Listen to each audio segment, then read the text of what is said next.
Hello everybody, and welcome to MoodTube. I'm your host, Paul Malamud. Last weekend was without a doubt the wackiest and most entertaining week of this NFL season. The 88 touchdowns scored on Sunday were the most in one day in NFL history. We had snowballs all over the place. In Philly, it was pretty much a full-on blizzard. Megatron caught a ball only to catch a helmet full of snow on his way down to the ground. And Shady McCoy made it look like the snow-covered field was in fact an ice rink, and he was the only one on skates, just shaking people out of their boots all the way down the field. The Jets' offense finally came back to life, and Geno put an end to the cries for Matt Sims, although it was only against the Raiders. After the Jets game was over, I switched over to Red Zone to catch the end of the rest of the early games, and the incredible sequence of endings that I saw can only be compared to the last day of the 2011 MLB season, when they kept switching back and forth between the Red Sox and the Braves, completing their epic collapses. The Ravens and Vikings game was won and lost 5 times in the span of 2 minutes. First, Dennis Pitta made his triumphant return with a touchdown. Then, the Vikings fans were screaming, "Toby!" as Toby Gerhart raced for a long touchdown, only for Jacoby Jones to do what he does best and run one back. And upon further review, Mike Tomlin was nowhere near Baltimore. Then, Cordell Patterson showed why I drafted him in my keeper league this year and took a screen pass 79 yards to the house through the snow to win the game. Oh wait, what's that? There's still time left on the clock. The Ravens benefited from a horrible pass interference call, and Joe Flacco delivered a dime to a toe-tapping Marlon Brown for the W. In Pittsburgh, the Steelers completed the most exciting play to end the game since the band coming onto the field, only it never happened. There was laterals. There was one pass from Ben Roethlisberger that might have been a forward pass, but it really wasn't.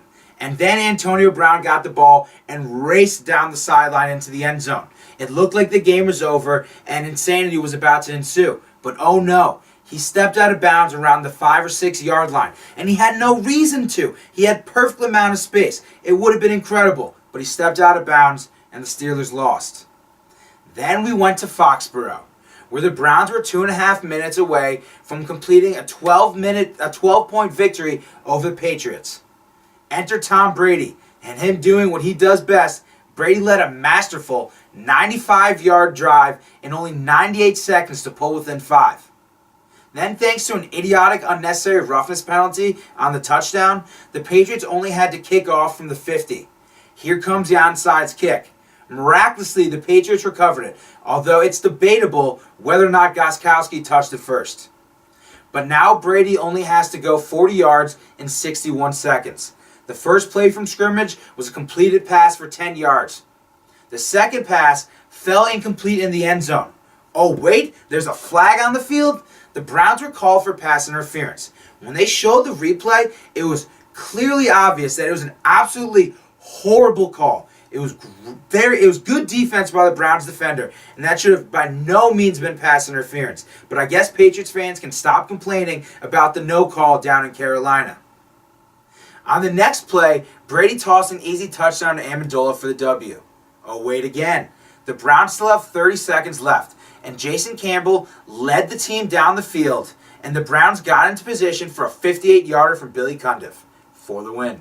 The kick is up. It's on target. It's got the distance, and it falls 4 yards short. The Patriots win.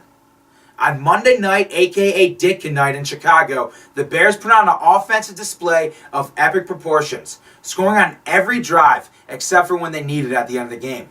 And thanks to Josh McCown running for a TD and tossing 4 others, as well as another circus touchdown from Alshon Jeffrey, I won money in the Barstool FanDuel League.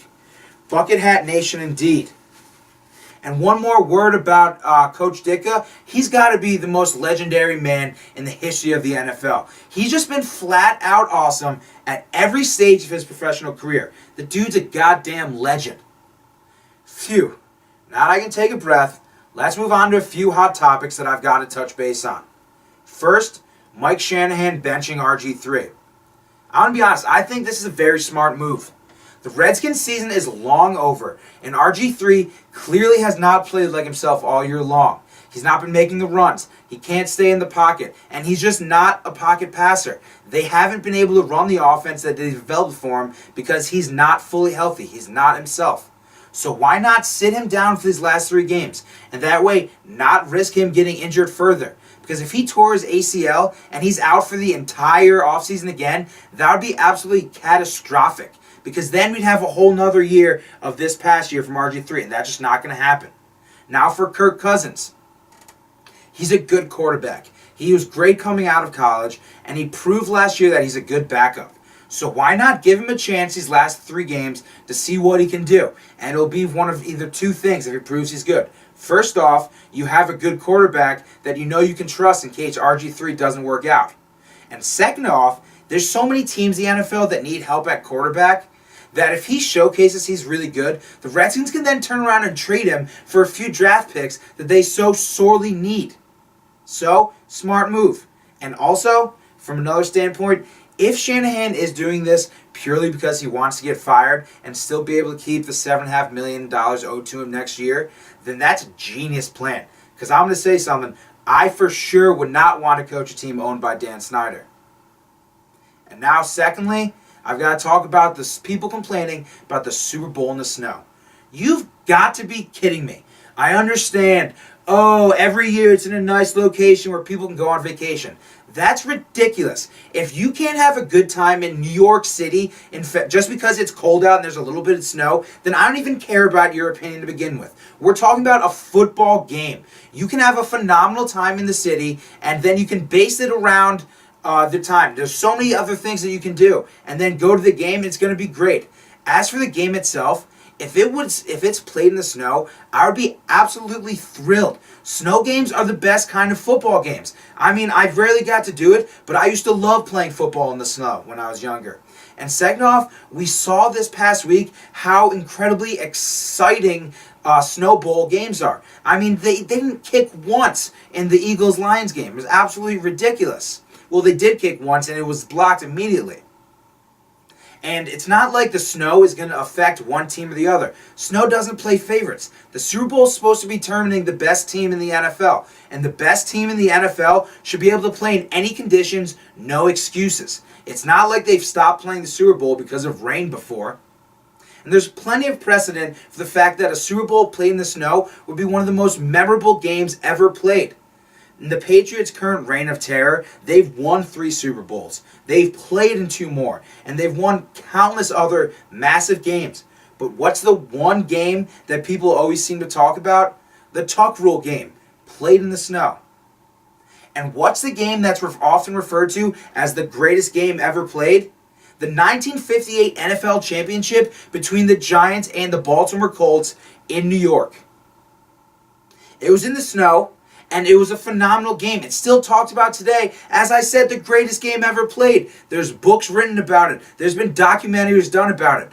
Quit complaining. If this game does end up getting played in the snow, it's going to be absolutely phenomenal. Now, for this week's Ask Moody. First question comes from my brother Luke Malum, and he's wondering, what are the scenarios that need to happen for the Jets to make the playoffs? First, let me start by saying that I expected the Jets to get 6 wins this season. So anything else that they get now is just gravy. But yes, the Jets do have a decent shot at the playoffs. But they need a lot of things to go their way. Now I know what a lot of you are thinking. What? Jets in the playoffs?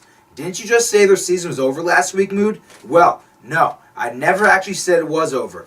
But back in 2009, Rex said their playoff chances were dead. And they still made it to the dance. So, I have no problem being the one to stick my foot in the mouth this year if it comes true.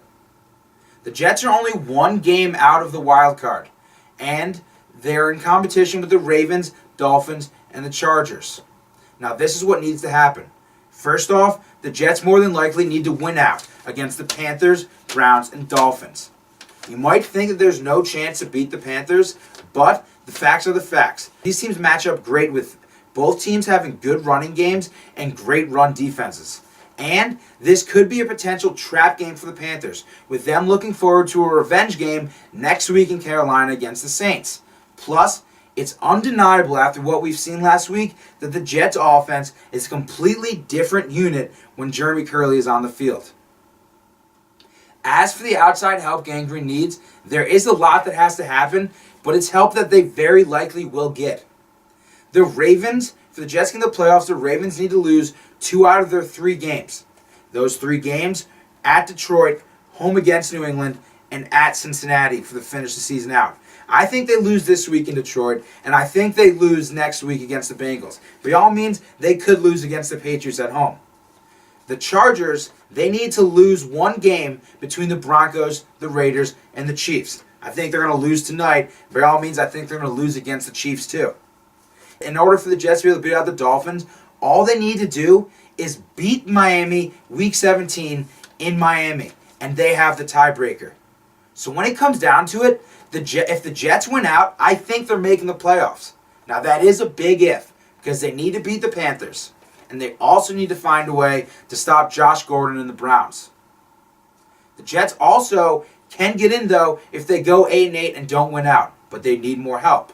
The Ravens would have to lose all 3 games to the Lions, Patriots, and Bengals, which I already said very well could happen. The Chargers would have to lose 2 out of their next 3 games against the Broncos, Raiders, and Chiefs, which I already said very well could happen. And lastly, the Jets need to beat the Dolphins, and the Dolphins also have to lose one of their next 2 games against the Patriots or the Bills. I think I like the Patriots this week against the Dolphins. So, there you have it.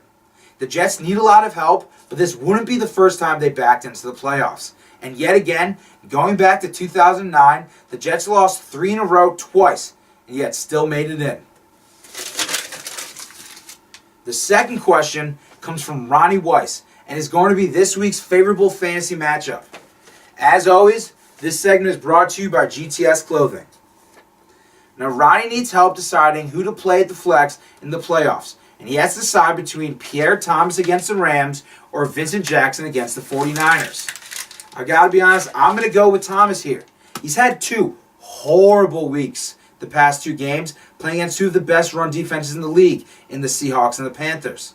But this week, he's going against the Rams, who are giving up the 5th most points to opposing running backs. And despite his bad games, he led the team in carries last week and also got 4 passes thrown his way. That last tidbit is very important because the Rams are average giving up 8 receptions to opposing running backs.